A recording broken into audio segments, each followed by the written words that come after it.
बेटी की विदाई। किसी गांव में रामू और उसका परिवार रहा करता था। रामू एक गरीब किसान था और पूरी मेहनत से अपना काम किया करता था। रामू के बेटे नितिन को बचपन से ही पढ़ने लिखने का बड़ा शौक था। नितिन की पढ़ाई पहले गांव के सरकारी स्कूल में हुई थी। उसके बाद रामू ने उसे प्राइवेट स्कूल में पढ़ाया। रामू की बेटी नैना और पत्नी सुशीला भी रामू के साथ ही रहा करती थी। नितिन की जब स्कूल की पढ़ाई पूरी हुई तो नितिन चाहता था कि आगे की पढ़ाई वो बाहर विदेश में रहकर पढ़ाई करे। एक दिन नितिन उदास बैठा हुआ था। क्या हुआ भैया, आप उदास क्यों बैठे हुए हो? क्या आपको किसी ने कुछ कहा है? क्या माँ बाबूजी ने तुम्हें कुछ कहा है या फिर तुम्हारी तबीयत खराब है भैया? क्या बात है, आप मुझे बता सकते हो? क्या पता मैं आपकी कुछ मदद कर सकूं? नैना बहन, मुझे पता है तुम्हें मुझे ऐसी हालत में देखकर बिल्कुल भी अच्छा नहीं लग रहा होगा, मगर नैना बहन सच कहो तो तुम मेरे इस मामले में कोई भी मदद नहीं कर पाओगे, क्योंकि बहन बात ही कुछ ऐसी है जो शायद कोई भी ठीक नहीं कर सकता, इसलिए किसी को ना बताना ही सही होगा।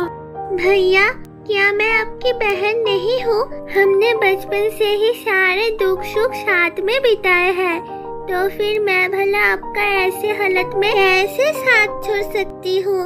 अगर मैं आपकी जगह होती तो क्या आप मुझे भी ऐसे ही हालत में छोड़कर चले जाते?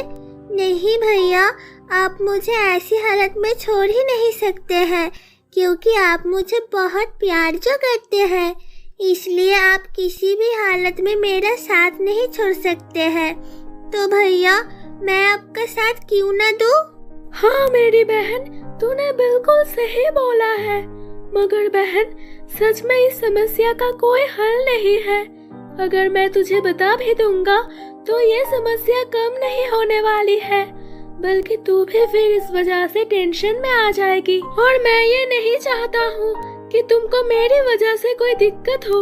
मगर मैं जानता हूँ बहन कि जब तक मैं तुम्हें सब बात नहीं बता दूंगा तुम्हें तब तक चैन नहीं आएगा और तुम यहाँ से नहीं जाओगे, इसलिए मुझे तुम्हें सब बताना ही होगा। तो सुनो बहन, अब मेरी पढ़ाई पूरी हो चुकी है, तो मगर अब मैं बचपन से ये चाहता था कि मैं अपनी पढ़ाई को पूरा विदेश में रहकर करूं, क्योंकि अगर मैं वहाँ पर अपनी पढ़ाई पूरी करूँगा तो उसके बाद मैं यकीन से कह सकता हूँ कि मेरी पढ़ाई पूरी होते ही वहाँ पर मुझे एक अच्छी जॉब मिल जाएगी और उसके बाद हम इस गरीबी की समस्या से दूर हो जाएंगे। अच्छा भैया, तो पैसे की बात है, मगर आप इस बात से क्यों परेशान हैं भला? ये तो बहुत ही अच्छी बात है कि आपको विदेश में जाकर अपनी पढ़ाई को पूरा करना है और माँ बाबा को इस गरीबी की समस्या से दूर करना चाहते हैं और उनकी हर ख्वाहिश पूरा करना चाहते हैं। हाँ नैना, ये बात जितनी अच्छी है उतनी ही नामुमकिन है, क्योंकि बहन विदेश जाने के लिए बहुत ही पैसे लगता है और हम तो इतने गरीब हैं, हमारे लिए ये सोचना भी काफी महंगी बात है। ऐसे में पिताजी भला मुझे विदेश जाने के लिए पैसे कहाँ से ला कर देंगे? यहाँ तो हमारे ठीक से खाने पीने के लिए ही पैसे नहीं है, ऐसे में वो मुझे विदेश जाने के लिए बहुत सारा पैसा कहाँ से ला कर देंगे?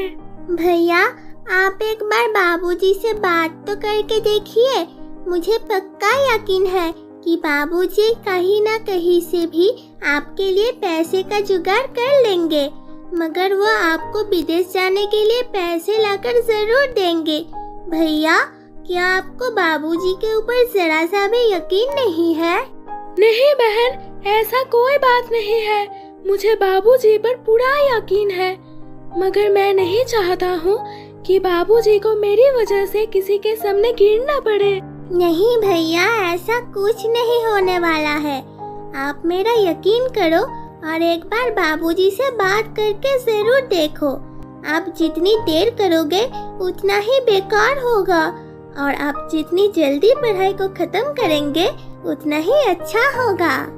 नैना की बात को सुनकर नितिन अब अपने बाबूजी का इंतजार करने लग जाता है। जैसे ही रामू अपने खेत का काम खत्म करके घर आता है तो नितिन उससे कहता है, बाबूजी, वो मुझे आपसे कुछ जरूरी बात करनी है। वो दरअसल अब मेरी पढ़ाई खत्म हो गई है और मैं बचपन से ये चाहता था कि मैं विदेश में रहकर अपनी आगे की पढ़ाई को खत्म करूं। इसलिए बाबूजी, मुझे विदेश में रहकर पढ़ाई करनी है, जिससे मैं आप सभी को इस गरीबी से दूर कर पाऊं और आपकी हर ख्वाहिश पूरी कर सकूं। तो बाबूजी, क्या आप मुझे विदेश जाने के लिए पैसे दे सकते हैं? बेटा नितिन, ये तो बहुत ही अच्छी बात है कि तुम विदेश में रहकर अपनी आगे की पढ़ाई करना चाहते हो। तुम ये बात बोलने में घबरा रहे थे बेटा। तुम निश्चिंत हो जाओ, मैं तुम्हें जल्दी ही विदेश जाने के लिए पैसे लाकर दे दूंगा। ये बात सुनकर नितिन बहुत खुश हो जाता है, मगर रामू और उसकी पत्नी सोच में पड़ जाते हैं। सुनो जी, आपने नितिन से वादा तो कर दिया है, मगर हमारे पास इतना पैसा कहाँ से आएगा? यहाँ तो हम दाने दाने के मोहताज हैं। तुम फिक्र मत करो सुशीला, मैं अपने बच्चों के लिए खुद को भी बेच सकता हूँ सुशीला। मैं अपनी खेतों की जमीन को बेच दूंगा और जो हमारे पास जमा किया हुआ पैसे है और उसे मिलाकर नितिन के विदेश जाने के लिए पैसा हो जाएगा। और फिर अगले ही दिन रामू अपनी खेतों की जमीन को बेचकर नितिन को विदेश पढ़ने के लिए भेज देता है। समय बीतता चला जाता है, साल बीत जाते हैं और नितिन की कोई खबर नहीं मिलती है। अब नैना की शादी का भी समय हो गया था। दोनों माँ और बाप बेटी के लिए एक अच्छा सा रिश्ता तलाश करने लग जाता है। फिर नैना को एक दिन लड़के वाले देखने के लिए आते हैं।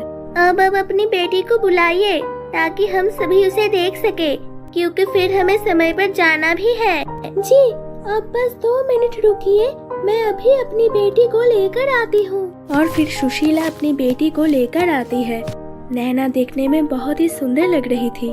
लड़का तो उसे देखता ही रह जाता है और नैना को भी लड़का बहुत पसंद आता है।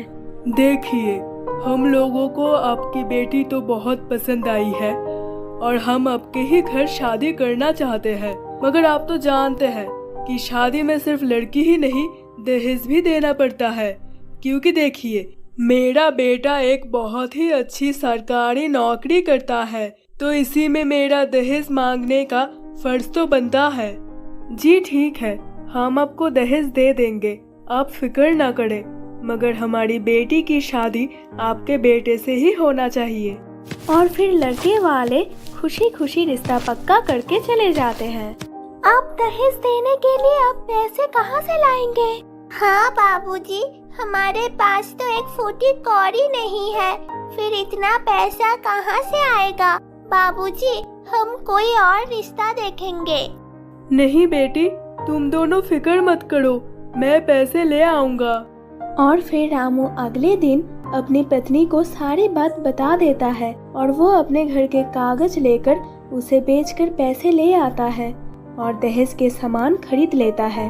शादी के दिन जब शादी हो रही होती है तो दूल्हे का भाई कहता है, ये क्या है, बस इतना सा ही दहेज? अरे, अगर तुम्हारा बस का नहीं था तो फिर मना कर देते, मेरे बेटे के लिए और भी अच्छे रिश्ते थे। अब मैं ये शादी बिल्कुल भी नहीं होने दूंगा। अगर तुम मुझे और दहेज दोगे तभी ये शादी होगी, वरना नहीं होगी। रामू उसे बहुत समझाता है, हाथ पैर जोड़ता है शादी ना तोड़े, मगर वो एक नहीं सुनता है। सभी रोने लगते हैं।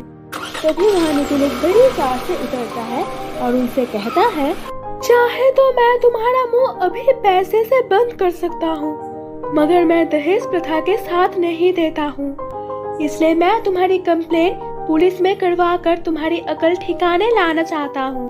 पुलिस का नाम सुनते ही उनके पसीने छूट जाते हैं और वो अपनी गलती की माफी मांगने लग जाते हैं और खुशी खुशी बिना दहेज के ही शादी कर मान जाते हैं और दोनों की शादी बड़े ही धूमधाम से हो जाती है। सभी बहुत खुश हो जाते हैं। नितिन के आने से सभी बहुत खुश थे।